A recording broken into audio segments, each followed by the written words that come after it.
مکہ میں رکانہ نامی ایک پہلوان رہتا تھا جو اپنی طاقت کی وجہ سے پورے عرب میں مشہور تھا۔ آج تک کسی نے اس کی پشت نہیں لگائی اور دور دور سے پہلوان اس کے ساتھ کشتی کرنے آتے تھے اور وہ سب پر غالب تھا۔ ایک دن مکہ کی وادیوں میں سے کسی وادی میں نبی کریم سے اس کا سامنا ہوا۔ حضور نے فرمایا، اے رکانہ، کیا تو اللہ سے نہیں ڈرتا اور میری دعوت اسلام کو قبول نہیں کرتا؟ یہ سن کر رکانہ نے کہا، کیا آپ سچے نبی ہونے پر کو آپ کی کوئی دلیل بھی ہے؟ حضور نے فرمایا، میرے ساتھ کشتی کر لے، اگر میں تجھے پچھاڑ دوں تو اللہ تعالیٰ اور اس کے رسول پر ایمان لے آئے گا۔ تو اس نے کہا، ٹھیک ہے، میں ایمان لے کر آؤں گا۔ یہ سن کر حضور نبی کریم نے فرمایا، اٹھ، کشتی کے لیے تیاری کر لے۔ جب اس نے تیاری کر لی، کشتی کا لباس وغیرہ پہن لیا، اللہ تعالیٰ نے اپنے نبی کو قوت اور طاقت کا مظہر حقیقی بنایا تھا تاکہ آپ کسی کے سامنے جسمانی طاقت میں کمزوری محسوس نہ فرمائیں اور نہ کسی طرف سے آپ پر یہ الزام لگایا جا سکے کہ کوئی اور آپ سے زیادہ طاقتور ہے۔ یہ اس لیے تھا کہ جس طرح منصب رسالت اور نبوت ہر نقص اور عیب سے مبرہ ہے، تو اسی طرح خود رسول اللہ بھی جملہ نقائص اور عیب سے آپ منزہ ہیں، تاکہ منصب نبوت کے ساتھ ساتھ ذات نبی بھی جملہ انسانی اوصاف و کمالات کا مجموعہ بن کر انسانوں کو خدا کی راہ پر چلانے کا فریضہ ادا کر سکے۔ اس لیے اللہ تعالیٰ نے حضور کو بے پناہ جسمانی طاقت سے نوازا۔ جس طرح دوسرے خصائص میں آپ کا کوئی ثانی نہیں تھا، اسی طرح جسمانی قوت میں بھی آپ کا کوئی مقابل نہیں تھا۔ حضرت جابر بن عبداللہ بیان کرتے ہیں کہ ہم جب خندق کھود رہے تھے تو اچانک ہمارے سامنے ایک چٹان آ گئی جو کہ بڑی سخت تھی، بڑا زور لگایا گیا مگر وہ نہ ٹوٹی۔ تو خندق کھودنے والے صحابہ نبی کی خدمت میں حاضر ہوئے اور عرض کی، آقا یا رسول اللہ، خندق کے آگے ایک چٹان آ گئی ہے۔ تو حضور نے فرمایا، میں آتا ہوں۔ حضور اٹھے اور تشریف لے کر آئے۔ حالانکہ حضور کے پیٹ مبارک پر بھوک کی وجہ سے پتھر بندھا ہوا تھا اور 3 دن سے کوئی چیز چکھنے کی نہ ملی تھی، اس کے باوجود اس حالت کے اللہ کے حبیب نے چٹان پر ضرب ماری تو وہ چٹان ریت کی طرح بہہ گئی۔ تو اسی طرح حضرت برا بن عازب بیان کرتے ہیں کہ رسول اللہ نے ہمیں خندق کھودنے کا حکم دیا۔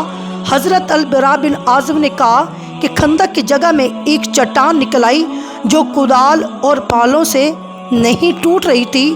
مسلمانوں نے رسول اللہ سے شکایت کی تو آپ نے کہا، پھر رسول اللہ آئے اور فالتو کپڑے رکھ کر چٹان کی طرف اتر گئے۔ آپ نے کدال پکڑی اور بسم اللہ پڑھ کر ضرب لگائی تو اس سے چٹان ٹوٹ گئی۔ آپ نے فرمایا، اللہ اکبر، مجھے ملک شام کی چابیاں دے دی گئیں۔ آپ نے فرمایا، اللہ کی قسم، میں اس جگہ سے ملک شام کے سرخ محلات دیکھ رہا ہوں۔ تو آپ نے پھر بسم اللہ پڑھ کر دوسری ضرب لگائی تو پھر اس سے دوسری تہائی چٹان بھی ٹوٹ گئی۔ آپ نے فرمایا، اللہ اکبر، مجھے ملک فارس کی چابیاں دے دی گئیں، اور اللہ رب العزت کی قسم، بے شک میں اس جگہ سے اس کے شہروں کو اور اس کے سفید محلات کو دیکھ رہا ہوں۔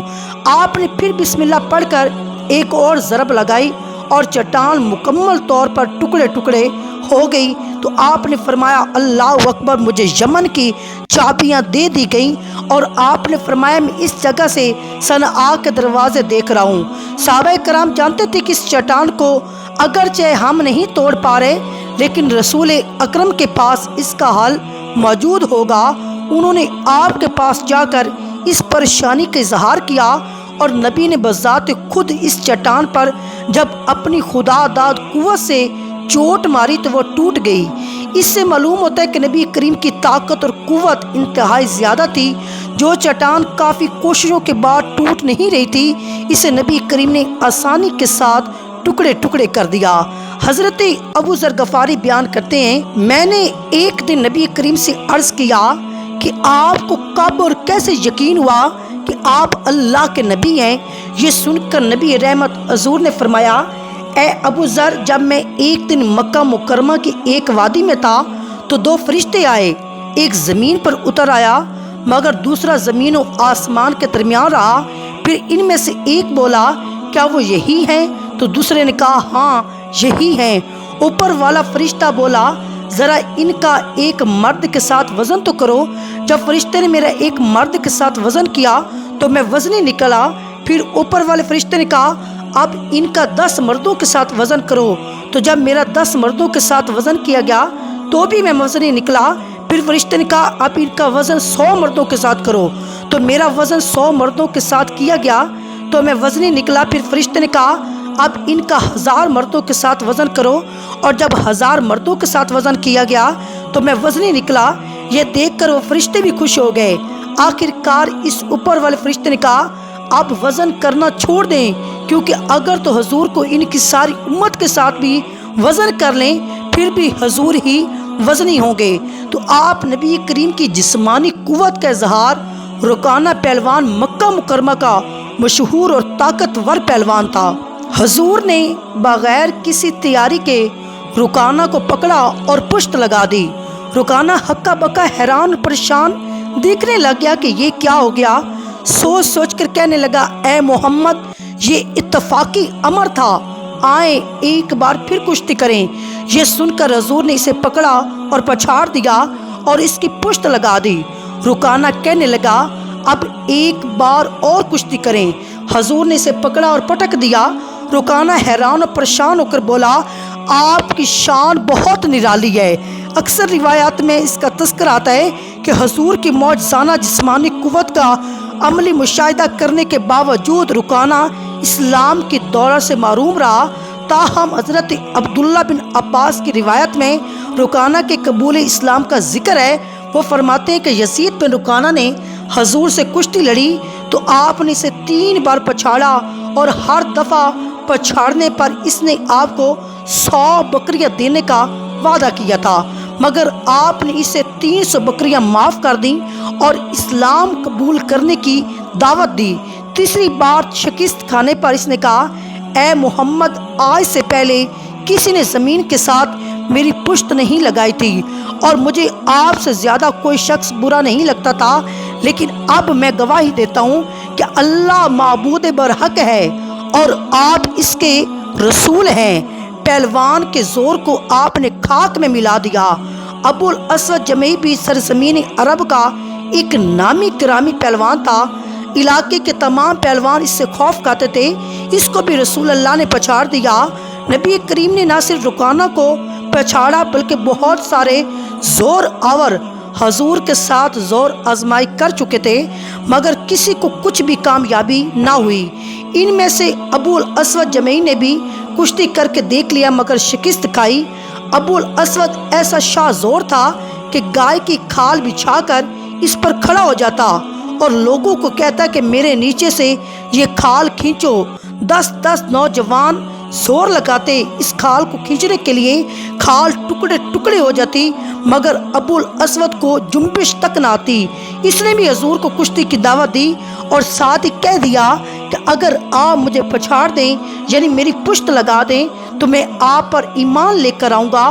حضور تشریف لائے اور اسے پکڑ کر پٹک دیا مگر وہ بد قسمت ایمان نہ لایا۔ جس ذات گرامی کے متعلق فرشتے کہیں کہ ان کو تو اگر ساری امت کے وزن کے ساتھ ان کا وزن کیا جائے تو یہ پھر بھی وزنی رہیں گے۔ امت کے کتنے افراد ہیں اور کون کون داخل ہے تو جان لے کہ ساری خدائی آقا کی امت ہے۔ لہٰذا ایک رکانہ تو کیا روئے زمین کے اگلے پچھلے سارے پہلوان اکٹھے ہو کر امت کے والی کا مقابلے میں آ جائیں پھر بھی حضور غالب رہیں گے۔ یہ معاملہ صرف جسمانی قوت، طاقت اور پہلوانی کا نہیں تھا، کیونکہ اس دنگل میں ایک سے ایک پہلوان اترتے اور فتح پاتے۔ یہ معاملہ قوت نبوت کا ہے۔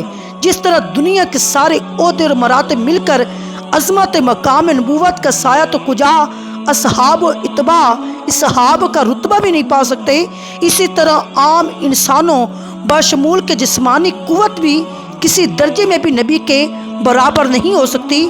جو ہستی نبوت اور وحی کا عظیم الشان بارہ گراں اٹھانے کی بے اذن الہی استعداد رکھتے ہو اسے رکانا، اور ابو الاسود جیسے پہلوان یا ہزاروں دوسرے پہلوان مل کر بھی زیر نہیں کر سکتے۔ جنگ بدر، احد، خندق اور فتح مکہ جیسے موقع پر بھی نبی کی قوت اور طاقت کی جھلک نظر آتی ہے۔ پہلوانوں، بہادروں، طاقتوروں اور ناموروں کے چھکے چھڑا دیے حضور نے۔ فوج کفار کی طاقت اور قوت کا اندازہ فوج کے کمانڈر اور چیف کی قوت سے لگایا جاتا ہے۔ جتنا چیف مضبوط ہوتا ہے، آرمی اپنے آپ کو اتنا ہی مضبوط تصور کرتی ہے۔ تو رسول اکرم نور مجسم کے زیر قیادت فوج نے جس طرح کفار مکہ اور عرب کو ہر محاذ پر ناکو چنے چبوائے، یہ اس قوت اور شجاعت کا نتیجہ تھا جو جسم مصطفیٰ کی قوت اور طاقت کی صورت میں ظاہر ہوتا تھا۔ تو اللہ تعالیٰ سے دعا ہے کہ اللہ تعالیٰ ہم سب کو اسلام پر چلنے کی توفیق عطا فرمائے اور محمد و آل محمد سے محبت کرنے کی توفیق عطا فرمائے۔